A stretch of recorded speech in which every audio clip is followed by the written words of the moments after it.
All right, guys, nothing new here. I'm sure many of you are already huge fans or at least been exposed to the Crafter Blue line of watch straps. They offer them for many different models. We'll get into that in a moment. I personally think, a really good price.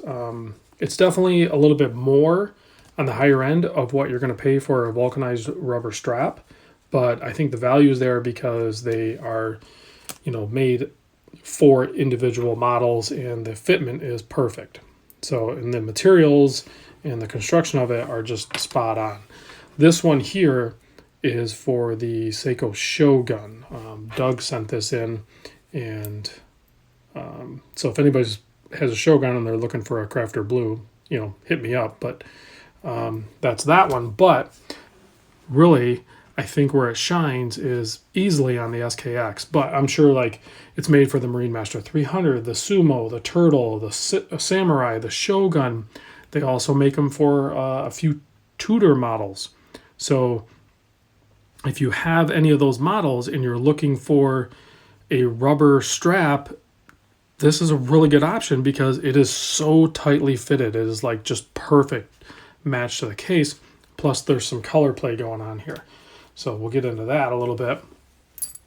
But first of all, the price, at least for the Seiko lineup, I think for all of them, the mono-colored ones, so like this one here, all black, and there's different colors, obviously. There's not a ton of different colors, but there's some different colors available. Probably the most popular ones anyway. $65 for the mono-colored ones, and you have a choice of PVD black hardware or the polished hardware. That would be my one gripe. Is, you guys know I'm not a big fan of metal keepers. It would be nice to be able to have a vulcanized rubber keeper. I would prefer that, but that's just me. I know a lot of people actually like the metal one. So if you go with the two or dual colored, they call it, like this one here, where it's a navy on the top side and a red on the bottom side, which works perfect with the 009, or if you have a custom build or something like that, there's some other two-tone colorways. There's not a ton of dual. That's one thing I'd also like to see more of. I'd like to see some other varieties of it. And I think they probably will do that because with the release of the Seiko 5KX, they have so many different colorways of that particular watch, and these straps will fit that case.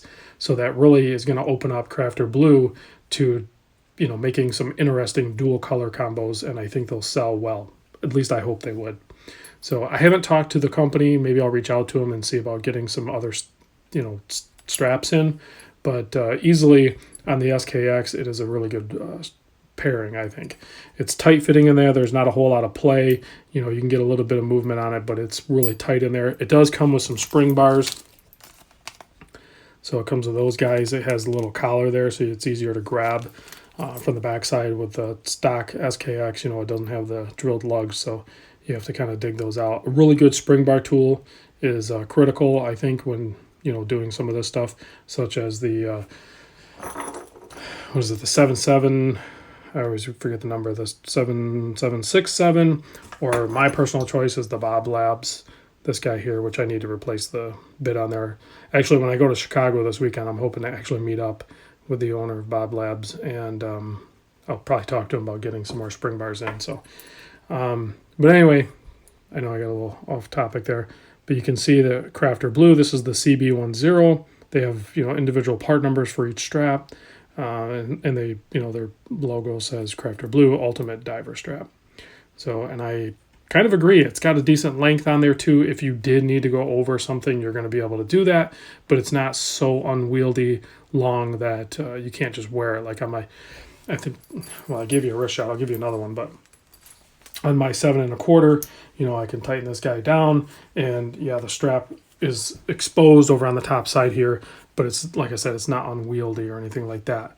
So I don't think different size or different length straps is a necessity. If you have a smaller wrist, then I could see where that would kind of protrude a little too high up. So I'm not sure if they offer shorter lengths. Maybe they do, maybe they don't, but it could also be an option for them to do. if they don't already. You know, and then a little bit of a fun idea. I don't know how they would do it because I don't know if it's available in vulcanized rubber. Maybe they'd have to use a different material. But I have that nice Safari Pro Trek, and the whole underside of that strap is actually it glows in the dark.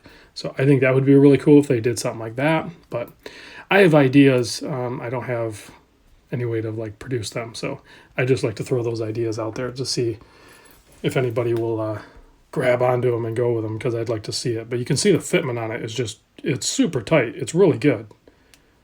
I've never installed one, so if you have and there's problematic or something like that, let me know. I could see where, you know, you might have to, because when it's tight fitting like that, I'm sure you might have to wrestle with it a bit, force it in and get those spring bars to drop into the holes there, their spot. But once you do, I think you got a really good strap going on there. So all right, guys, thanks for watching. Big thanks to, I think both these actually came from Doug. This was his SKX, which I'll be shipping out here soon. And then, of course, this is the Shogun strap. So big thanks to Doug for lending these in. I appreciate it. This is definitely something I am going to add on a SKX in my collection. So, because I would like to wear it on one of these. So, all right, guys, I'll see you on the next vid. This isn't about the loom, but I'll give you a loom shot anyway. Why not? It's a Seiko, right? Boom! There's the loom. All right, see you on the next vid.